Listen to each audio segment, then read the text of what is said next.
Hello আমার মিষ্টি বন্ধুরা, ওয়েলকাম টু মাই চ্যানেল। তোমরা সবাই কেমন আছো? আশা করছি তোমরা অনেক অনেক ভালো আছো, আর আমিও অনেক ভালো আছি। তো আজকে হচ্ছে 16ই জুলাই। বলো তো 16ই জুলাই কী?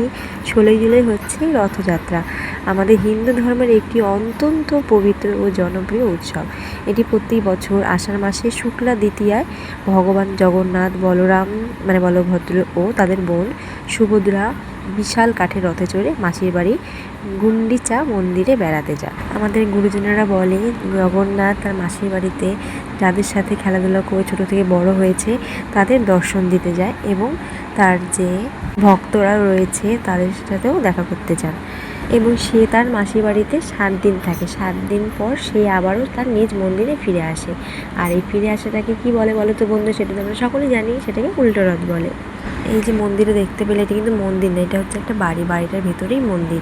এই মন্দিরেই জগন্নাথ তার ভাই বোনদের নিয়ে থাকে, এবং এখানে এনাকে পুজো করা হয়, এবং প্রতি বছর এখান থেকে তাকে কাঠের ঘোড়ায় করে তার মাসির বাড়িতে নিয়ে যাওয়া হয়।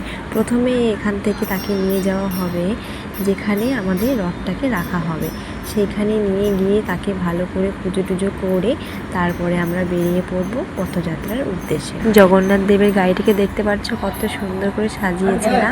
খুব সুন্দর লাগছে দেখতে। আর এই যে আমার বরকে দেখো, আমার বর সব কিছুতে আগে আগে। তো এখন তাকে নিয়ে যাওয়া হচ্ছে যেখানে আমাদের রথের মেলাটা হয়, সেইখানটাতে নিয়ে যাওয়া হচ্ছে। সেখানে সে কিছুক্ষণ থাকবে, তারপরে সে বেরিয়ে পড়বে মাসির বাড়ির উদ্দেশ্যে। এখন বিকেল বলে দেখো বন্ধুরা, সেরকম লোকজনই হয়নি, কিন্তু যত সময় পার হয়ে সন্ধে হয়ে আসবে তত লোকজনের ভিড় হয়ে যাবে, তখন পা রাখারই জায়গা পাওয়া যাবে না। দেখো জগন্নাথ দেবকে কি সুন্দর বরণ করতে করতে নিয়ে আসছে, আর পাখা দিয়ে হাওয়া দিতে দিতে আসছে। দেখো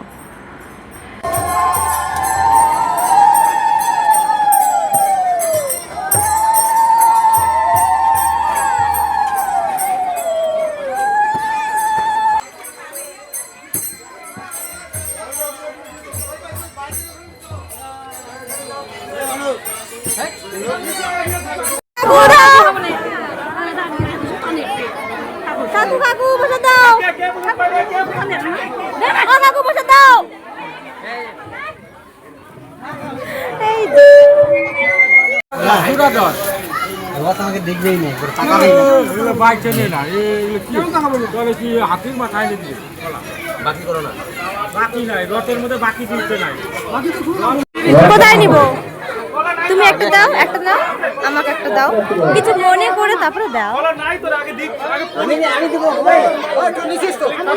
দেব ওই শোন, আর দিও না, এখন দিও না, এখন দিস না। এখন না, একটু পরে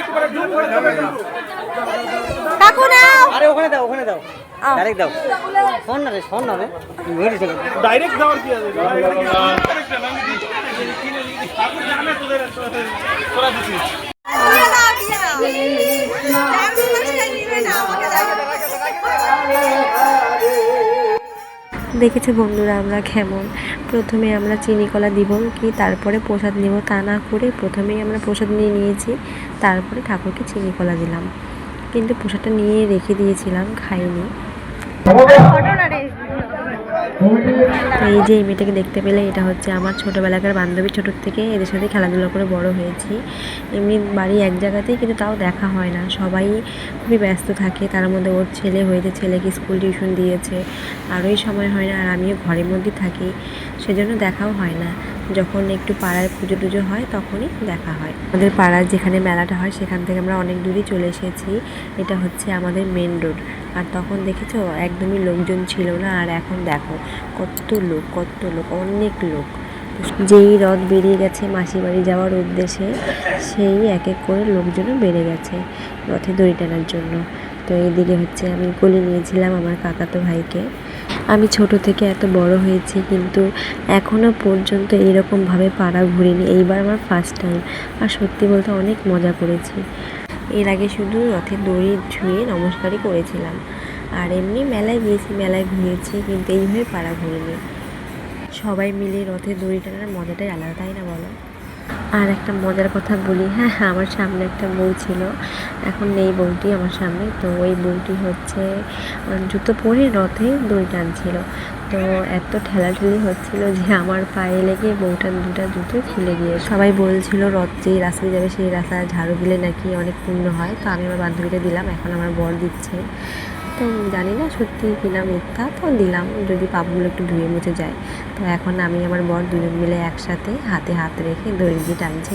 গুরুজনেরা বলে স্বামী স্ত্রী একসাথে পুজো অর্চনা করলে বলে পুজোটা কাজে লাগে, সেজন্যই একসাথে হাতে হাত রেখে দড়িটা টানলাম। তো যেখান থেকে আমরা গিয়েছিলাম রথটাকে নিয়ে সেখানেই আবার চলে আসলাম। এখানে রাত্রেবেলা কীর্তন টীর্তন হবে, সবাই চিনি কলা দিবে, তারপরে এখান থেকে তাকে তার মাসির বাড়িতে রেখে আসা হবে। আর এই দেখো আমাদের পাড়ার আরও একটি রথ, এই রথটা ওই ছোটো ভাইটাকে দেখতে পাচ্ছ সাদা ধুতি পরা, ওর বয়স কিন্তু খুবই কম। ও এই রথটাকে বানিয়েছে, প্রতি বছরই বানায়, কিন্তু এই বছর রথটাকে গাড়িটাকে খুব সুন্দর করেছে। জয় জগন্নাথ। তো চলো এবার আমাদের পাড়ার ছোট্ট মেলাটাকে তোমাদের ঘুরিয়ে দেখাই। তো এখানে দেখো মেলা বলতে খালি বাচ্চাদের খেলার জিনিস, কসমেটিক, এই আইসক্রিম, জিলিপি তো থাকবেই, জিলিপি আর লটকা এই দুটো তো মাস্ট। আর হচ্ছে ঘুগনি টুগনি, পাঁপড়, ফুচকা, ঝালমুড়ি এই সমস্ত উঠেছে, মানে খাওয়ার জিনিসই বলতে উঠেছে। আর তোমার হচ্ছে নাগরদোলা টাগরদোলা এগুলো বসানোর আমাদের এখানে যায়। কি সুন্দর জিলিপি ভাজছে তাই না? জিলিপি ভাজা দেখে মনে হচ্ছে কি জিলিপি খাই, কিন্তু সত্যি কথা বলতে আমি মিষ্টি একদমই পছন্দ করি না। আর আমি দুপুরবেলা বাড়ি থেকে ভাত খেয়ে এসেছি, তাই আমার পেটটা একদমই ভরা ছিল, তাই জন্য মেলা থেকে কিছু খাইনি।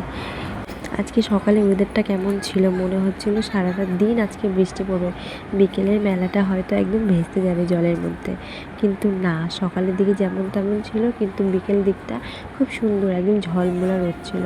তো এখন সন্ধ্যা হয়ে গেছে, এখন আমি চলে যাব বাড়িতে। তো চলো আজকে এই ভিডিওটি যদি তোমাদের ভালো লেগে থাকে তাহলে অবশ্যই লাইক কমেন্ট করে দিও, আর উল্টো রথের ভিডিওটা দেখার জন্য চ্যানেলটাকে সাবস্ক্রাইব করে দিও। Tata, bye bye.